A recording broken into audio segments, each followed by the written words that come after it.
Leave a comment and share your thoughts, and let's talk about it in the comments. While the legal dispute carries on, the ruling is a sobering reminder that everyone in the United States, no matter their status, must eventually answer to the law, and that the pursuit of justice has no boundaries. If you're as excited as I am, make sure to stay until the very end, because we have some incredible news that you simply must hear. It's going to be one hell of a ride. Please quickly do me a favor and click the subscribe button below before we get started. You won't want to miss out on our most recent updates, I assure you.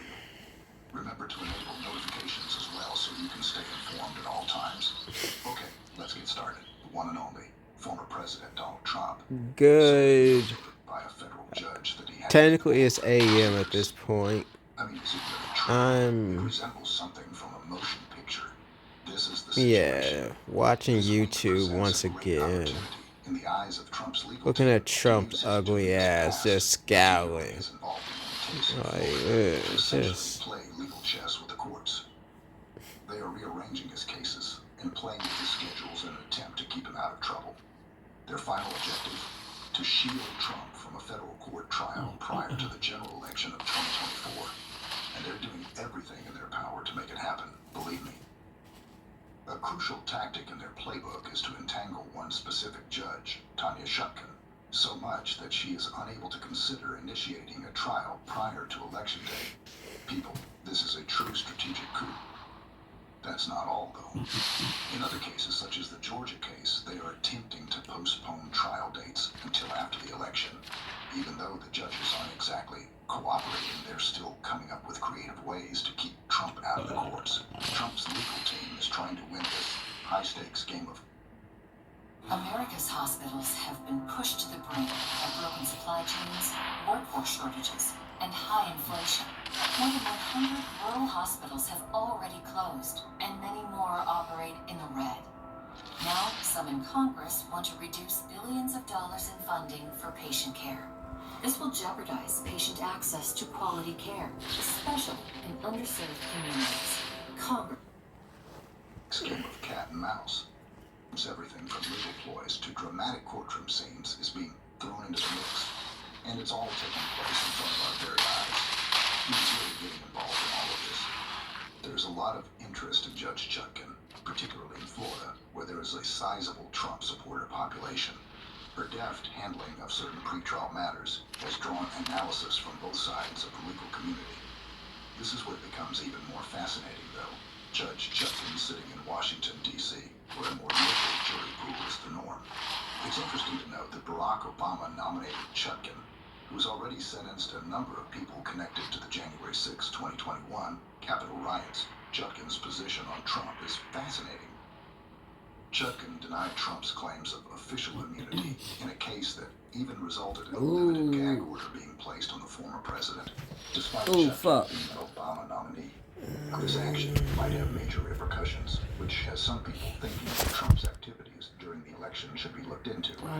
This is where Trump's legal tactic enters the picture, though.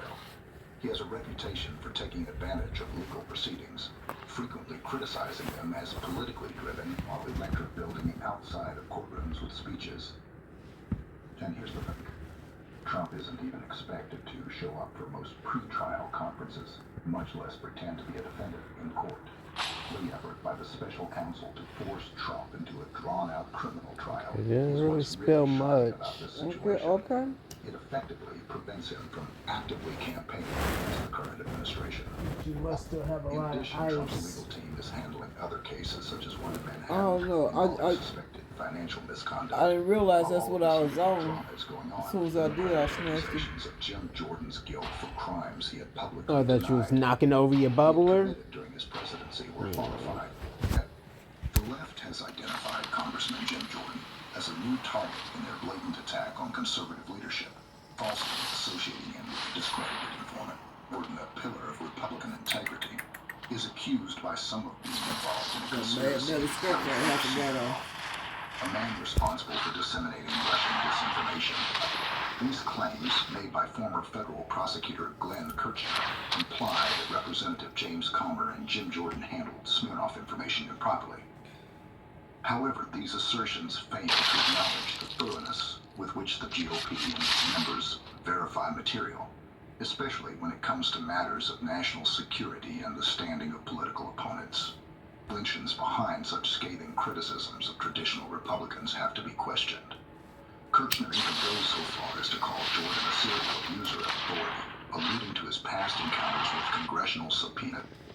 These, however, serve as a diversion from the real mistakes made by those who permit misinformation to infiltrate American politics. It is common Asshole. knowledge that the FBI maintains a file on informant tips, but documentation alone does not guarantee the authenticity of such tips. Many such claims must be verified by the agency, a responsibility they appear to have neglected.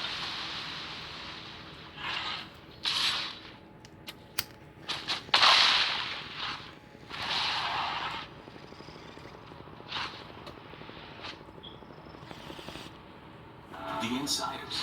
Did a man who worked for the CIA have extensive knowledge about the assassination and know that his own team had done the job?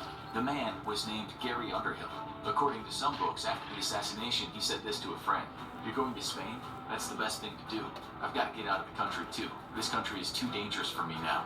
I've got to get on a boat too. I'm really I afraid for my don't life." know. Yours is completely unthought Halfway HR and won't cut it. empty. Get complete HR software at bamboohr.com. No, not empty, but it's just NATO warm. has been the most important military alliance in the world. It's been the cornerstone of America's security. It's how we won the Cold War and defeated the Soviet Union. And the only time NATO has invoked the sacred commitment of Article 5 was to stand with America after 9/11. Every president since Truman has been a rock-solid supporter of NATO, except for Donald Trump. Trump wants to walk away from NATO. He's even given Putin and Russia the green light to attack America's allies. I would encourage them to do whatever the hell they want. No president has ever said anything Oh, like you it. mean I got It's my shameful. ass whooped It's that weak. quick? It's dangerous. It's un-American. Joe Biden understands the commitment we have made to NATO is good for That's America and I the only got world. 156 points, and my highest score was a Because that's what a 1,000 strong something points. American president does. Oswald is a patsy. They've set him up. It's too much. The police have done something outrageous. They've killed the president. The CIA denied that this man worked for them. But then the CIA, it has to be said, has always been very sparing with the truth. It's a fact that Underhill worked in the military intelligence service, so he is a person of interest. It's also stated by credible sources that he did actually say those things after the assassination, shortly after he was found in his house. According to the District of Columbia Department of Public Health, his certificate of death, dated May 8, 1964, read that he shot himself in head with an automatic pistol. Some people have remarked that he had been shot behind the left ear, and the gun was discovered put in this his on? left hand. He was No, I did not, but I was listening to it. He was an unorthodox kind of guy. Also, would CIA hitmen be that stupid? Now we turn to the FBI and an agent named Gary Bannister. This guy was a serious anti-communist who later went on to form his I own already heard private that's the investigation agency. He was accused by one of his colleagues of knowing about yeah. the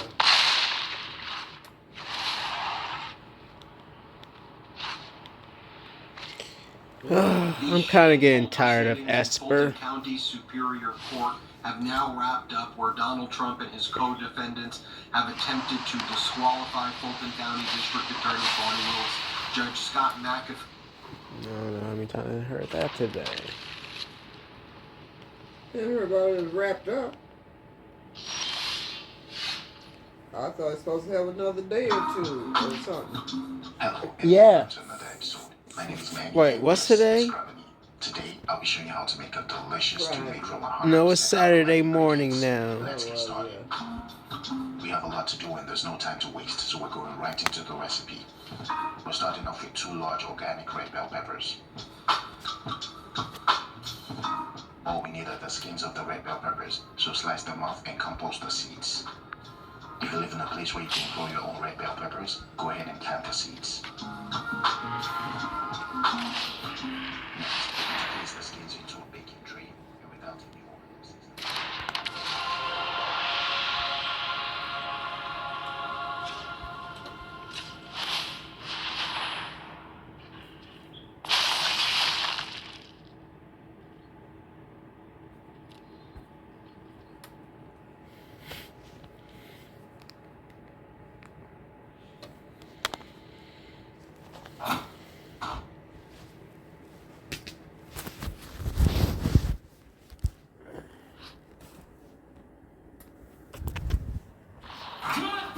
of Chicago, Illinois.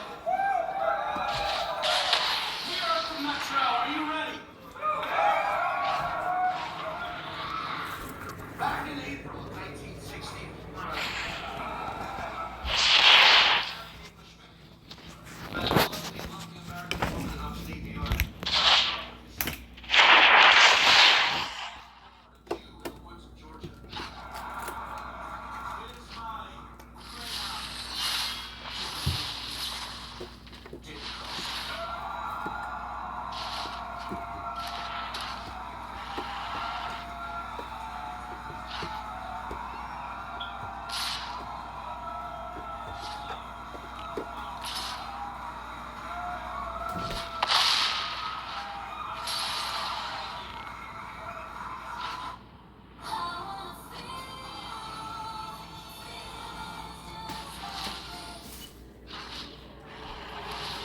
Other sound sensitivities like hyperacusis and misophonia are complex auditory issues.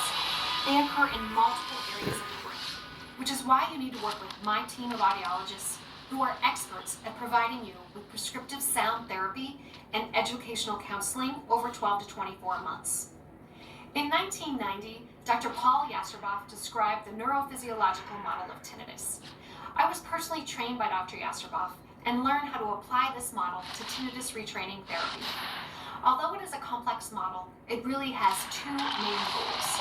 The first goal is to weaken the tinnitus-related neuronal activity by giving back any missing auditory input to the brain using prescriptive sound therapy. The second goal is to reclassify the tinnitus as a neutral and non-threatening signal that the brain no longer labels as dangerous or invasive. To accomplish this, we use educational counseling as well as coping techniques. You want to skip this ad, These please? two goals help reset and rewire the auditory, limbic, and autonomic. Thank you. All right, it's gonna be good. It's gonna be real good. You know why? Because the first show kicked ass, so now I don't have to worry about covering another thing. So, please, another round of applause from Mr. Tshombi.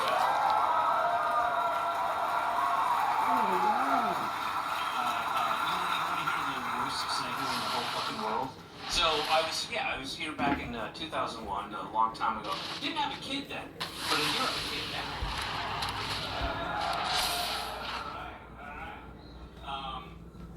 So I'm going to talk about that for a minute. I have a daughter who's 6 years old, just turned 6, and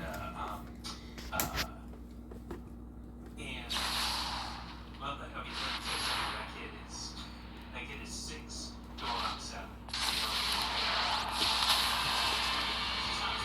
I've learned much during my travels. Let me show you. Remember your training.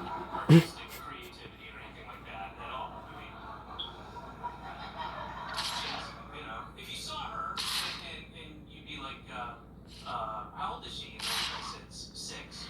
You go, sounds about right. But just okay. Otherwise, her verbal skills are a little on the lower side. Yeah. And I've learned so much from being a dad. It's all really me, and you know, I'm an old dad. You know, I say older, but that seems to be sure. Yeah, see, I'm definitely sick of Esper right now. There are truly so many awful things about having a child, but there are. But one of the worst is I now have to engage in small talk and chit chat that I would never give the time of day to. You know, like I forgot this is it. You know, if I was hanging out. The serious account.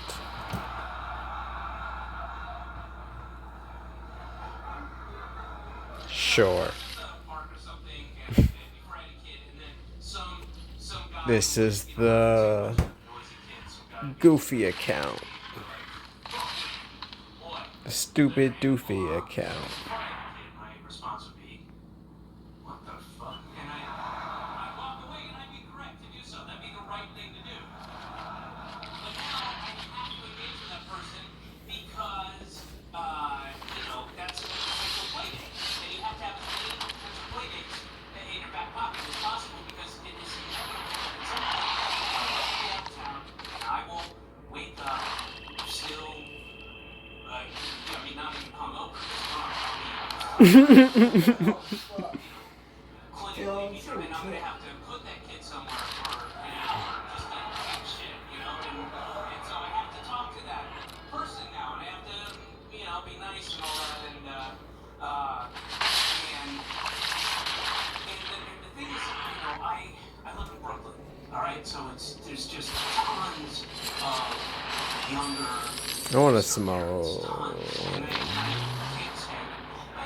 And I didn't like them when I was part of that scene. Yeah.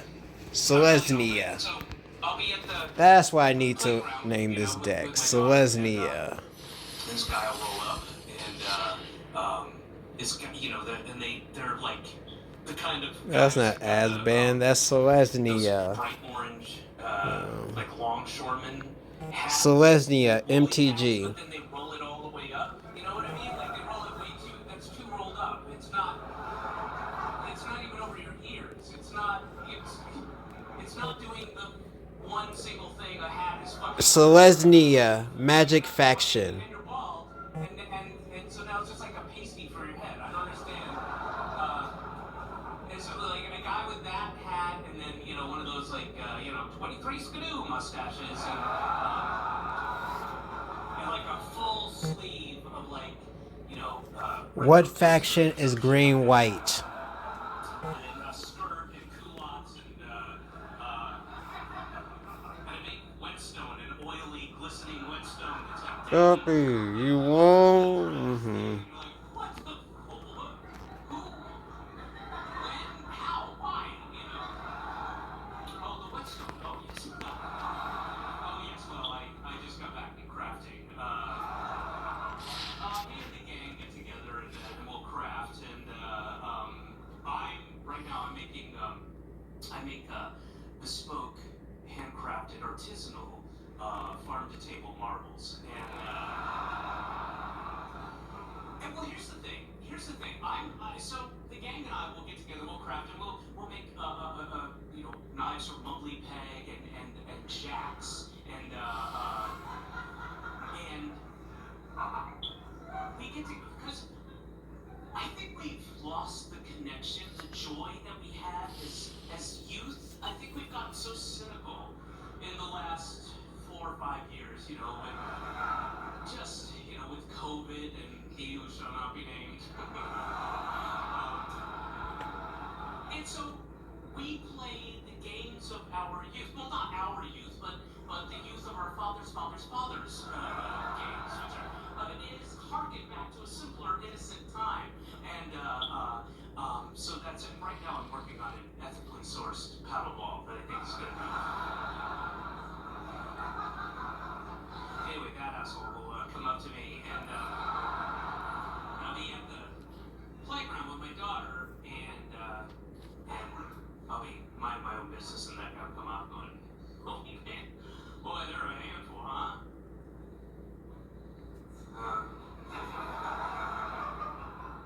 Yeah. Can be.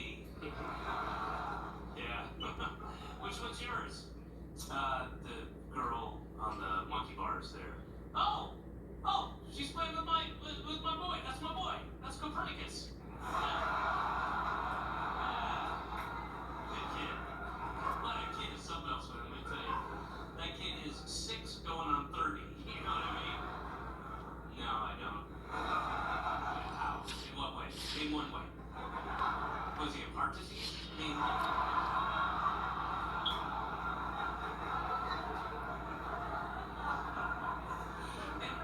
and one of the things that I learned is when you have a kid, you really are forced to confront and do something about your bad habits and your bad traits, and really do something something. Like it's not like, you know, when you get married and you're like, you know what, I'm gonna be a better person and I'm gonna learn how to do this and I'm gonna express myself. You know, a month later, you're like, fuck that.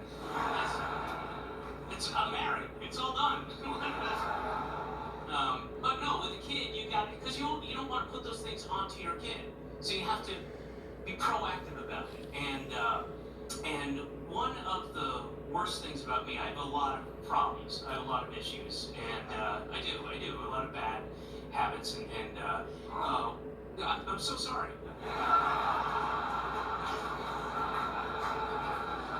That sounds like terrible news.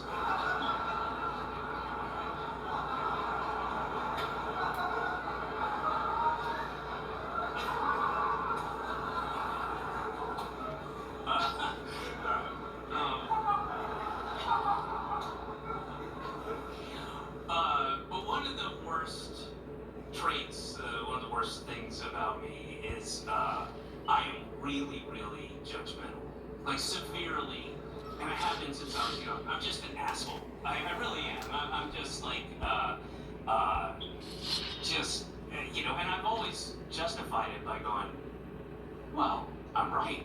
You know, it doesn't work that way, so I'm just an asshole in here all the time. Like, at the airport, it's just nonstop in here. As I'm walking around at the airport, just like in here, it's nonstop. What's this asshole on about? Who's this bitch thinks she's fooling? Put on some fucking clothes. Put on some different clothes. That's not a service animal. It's not. It's not a service animal. A fucking bunny rabbit isn't a goddamn service animal.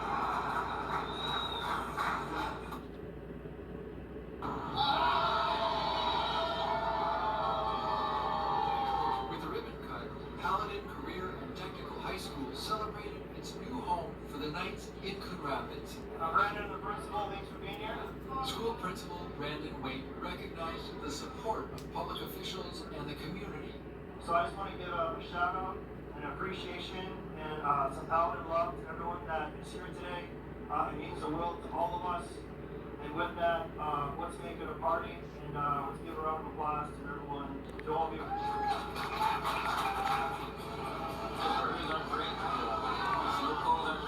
There was plenty of free food for everyone, and tours of the new building. Compared to their old school at the Northtown Mall, Paladin more than doubled its size with 35,000 square feet of space. The new gymnasium will get a lot of use from students, and you can still smell its freshly finished floor. The public charter school has an enrollment of 220 students, and they have a waiting list. For more information on Paladin, go to their website, pcths.org.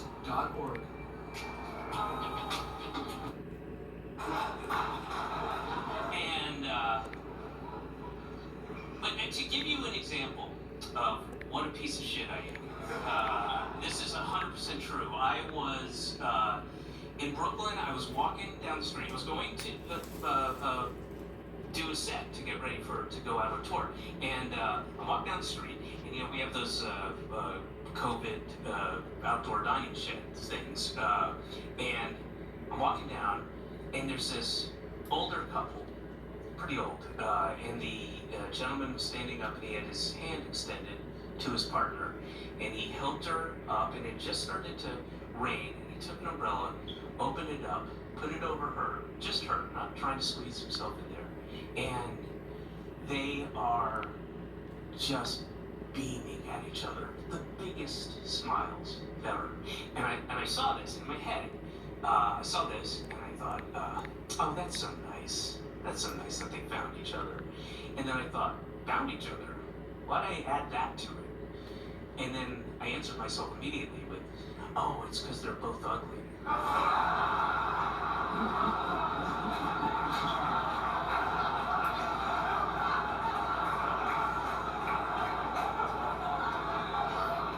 I'm looking at pure love. Pure love. Oh shit, And there's my an fucking shitty accident. take of this is, good for you, you ugly fucks. That's nice. That's nice that you found each other.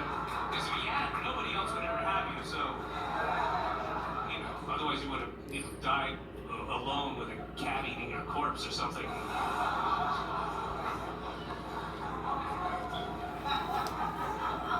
If you had walked past me on the street, this is what you would have seen. You would have seen this. Seen a guy going like this.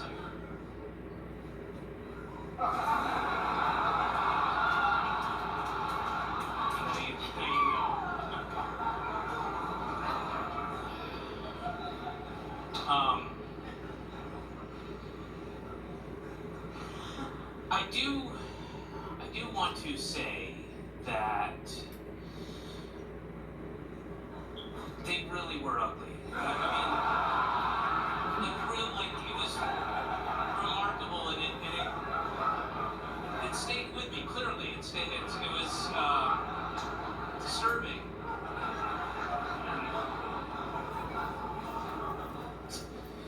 So, last year, for her birthday, I took my current wife to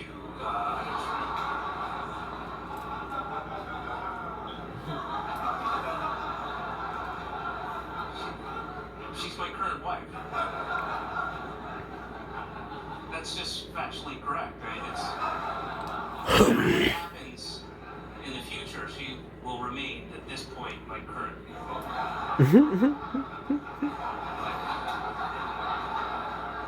Sounds like a diss, but it's not. I think y'all should start doing that too, by the way. Just,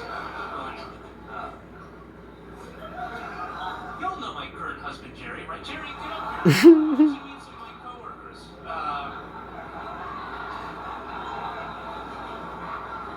Because it's fucking true, Tanya.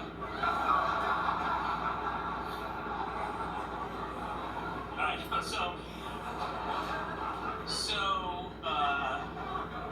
so yes, last year for her birthday, I took my wife to Bologna, Italy, a trip, and it was awesome. Has anybody been to Bologna? Yeah, it's great. It's great. And we only went for 5 days, which I know it's a short amount of time to go all that way, but I felt very strongly, and I'm well aware that everyone has their own different opinion about this, but I was adamant that 5 days is really the maximum amount of time that you want to leave a 5.5-year-old at home by themselves. Oh, fuck. I would have liked to go on longer. I just think that's shitty parenting. But yes, indeed, buddy. So we went. It was great. Lovely people, very, very friendly people. The food is amazing, and it's fairly small, so you can kind of get a feel for it after like 3 days of like doing a lot of walking around. And but one thing I noticed was, and tell me if you had this observation, but there are more churches per capita than I've ever seen anywhere else, ever. And I travel pretty extensively, and I mean, it's, you know, because it's like old, like 12th century kind of cobblestone wide streets that go for a mile, right? You walk down, and there's like a church here, and that's next to another church, and then there's a Esper store, and then there's another church, gelato, and then you go across the way, and there's churches over there, and then you go down this alley, and it ends up at a church, and then you go underneath a bridge, and then there's 2 more churches, and then you go to the piazza, and there's the Grand Basilica, and there's 3 more churches on the other side. It's like churches everywhere. But what's weird is they're all the same church, right? There's no mosques or synagogues or Mormon tabernacles or Baptist schoolhouses or Lutherans or Calvinists or Episcopalians or Methodists or Seventh-day Adventists or Unitarians or Jehovah's Witnesses. It's all the same church. The same thing is happening in each one. It's, you know, it's the same dead kid and the same little wispy smoking orbs on a chain and guys in hoodies mumbling. It's the same fucking thing is happening in each one.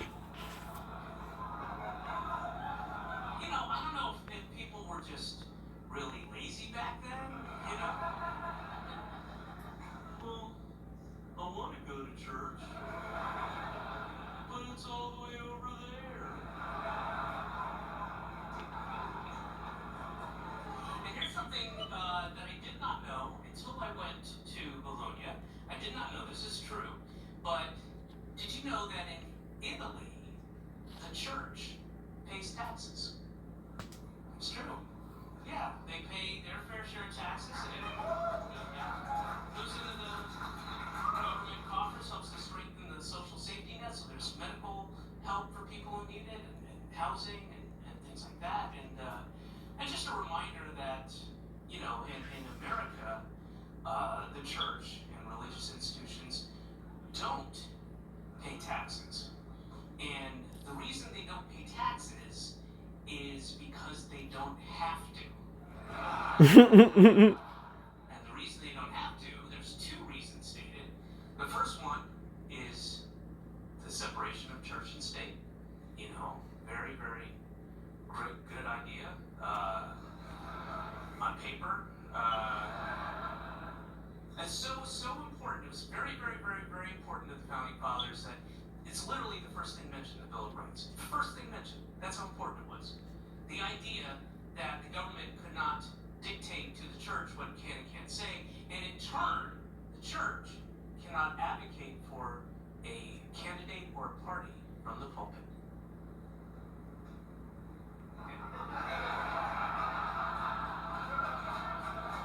That's the idea. That's as stated.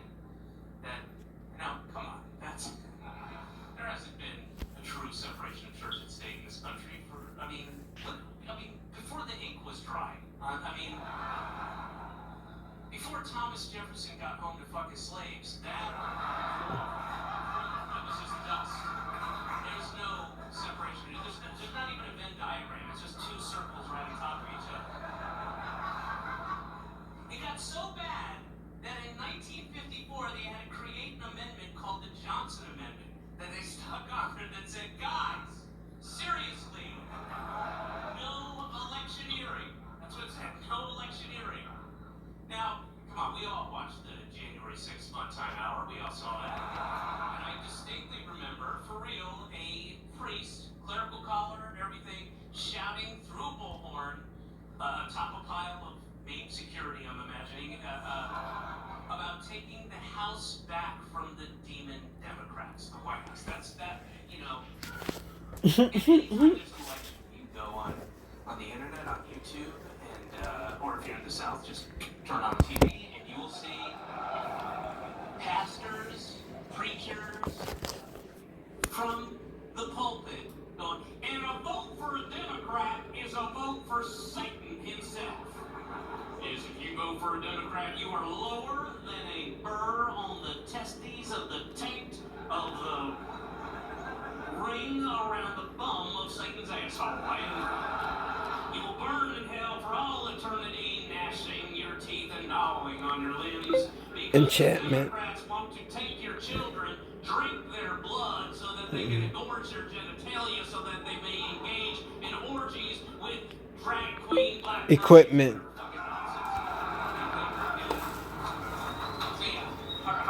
Hardly a separation of church and state. And the other reason, as I said, there are two. The other reason that the church doesn't pay taxes is because they are not-for-profit organizations. The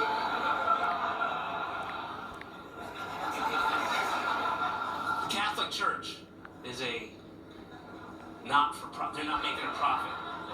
They're not really getting, The Catholic Church, the same Catholic Church that beyond all their church properties own literally around the globe over 5,000 business offices, towers, skyscrapers. They own over $1 billion worth of shares cumulatively. General Motors, General Electric, Shell Oil, Gulf Oil, Bethlehem Steel. And the Catholic Church even owns an observatory. They do, this is for real. In Arizona, the largest telescope, an observatory in Arizona called the Mount Graham Observatory. For real. The Catholic Church owns an observatory. So, Suck on that, Galileo. Didn't see that one coming, did you? Oopsies. Area. What the fuck does the Catholic Church need with an observatory? There's only one possible explanation. Only one. And that is they are on the lookout 24/7, 365 days a year for the second coming of Jesus Christ. It's the only reason. Enchant aura. No, sir, there's nothing yet. Well, keep looking. I am looking, sir. I am. I've been doing this for a long time. I need to get some sleep. Just keep looking. Stop. Don't talk to me. Keep looking. Make it spin. We paid for the one that spins. Spin it up and down. Spin it around. Yes, thanks. Okay. Journal entry 22,509. Still no sign of Jesus Christ. Lost? Question mark?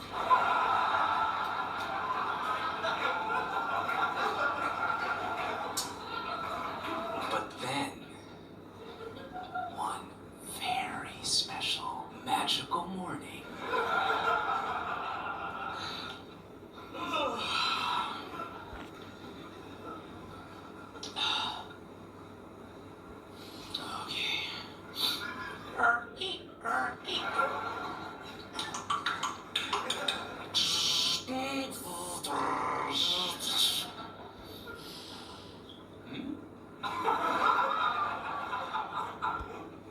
What? Oh my goodness. Oh my goodness, boss! Boss, get in! Get in here! What is it? It's him! Oh my goodness! It's Jesus Christ! He's coming back for us! Oh wait. False alarm. It's just Muhammad on a winged horse.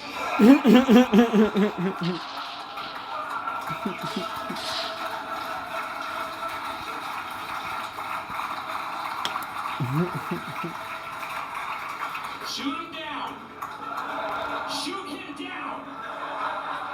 Fire up the Jewish space lasers, come on! I think we got it. No. And I think if the church or religious institutions aren't going to have to pay taxes, then I think they should be homeless shelters, you know, at the very least.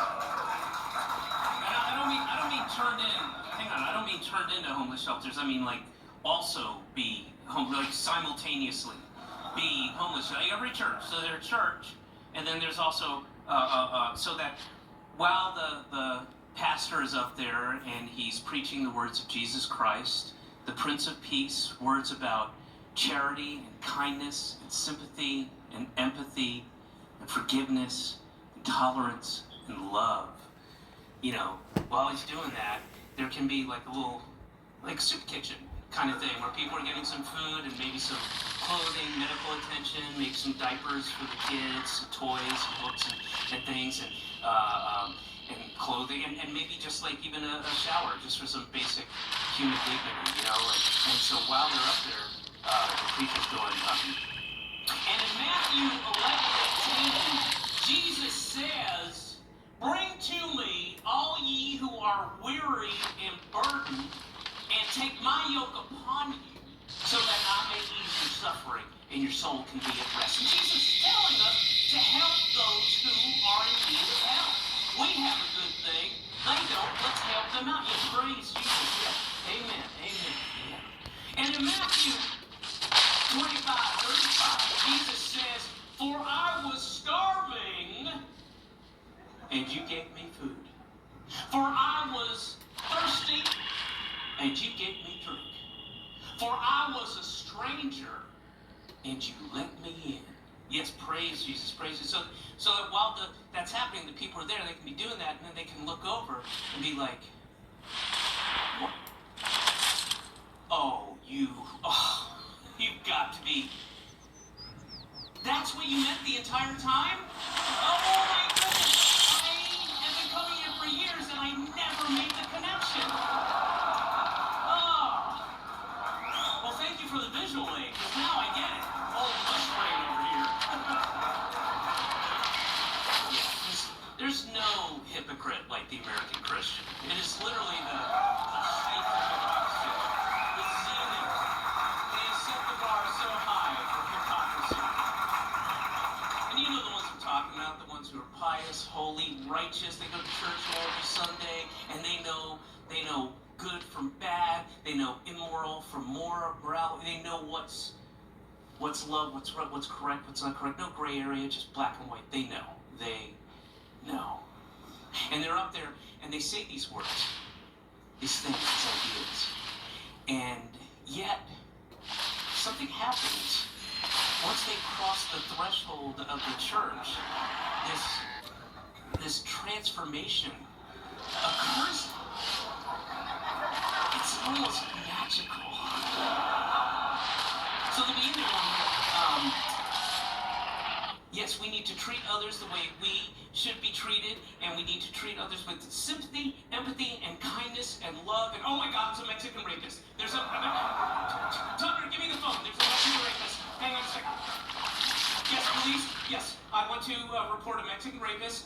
I'm standing outside the Church of Selfless Benevolence, and there's a Mexican rapist here. What? I don't know. She looks like she's 9 or 10, but she's pointing to her belly and crying. So please send one of your tanks. Send one of your glorious taxpayer-funded tanks.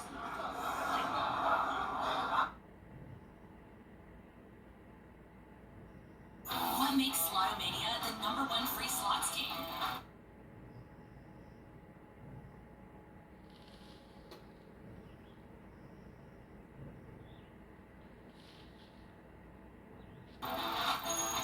It's the perfect me-time game that allows you to unwind. With huge jackpots and exciting wins that are a spin away. The slots that take the thrill and excitement to the edge. These are what makes Slotomania the #1 free slots game in the world. Download now to receive 1 million coins and a free piggy. Slotomania. What will today spin? But I think if we went to the church and we said, hey, you know, because of the stuff that we've just been talking about, which, you know, is not applicable in any way, shape, or form anymore, we think you should start paying your fair share of taxes like any business, and I think the church would say no. And then I'd say, well, why not? Well, how come? Well, because we need the money. You know, we couldn't afford to pay taxes. We would just crumble as a business. We're just scraping by here. You know, we're just a little mom and pop and Holy Ghost. We're a Holy Ghost little startup. You know, it's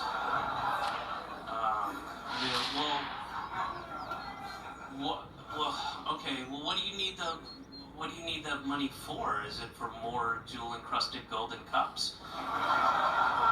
No, we got plenty of those. I think we have all of them. Do we? We have all the, yeah, we have all the jewel-encrusted golden cups, so we're good with that. We got plenty of those. No, don't. Those stay here. Don't touch those. No, those stay here. We need them to give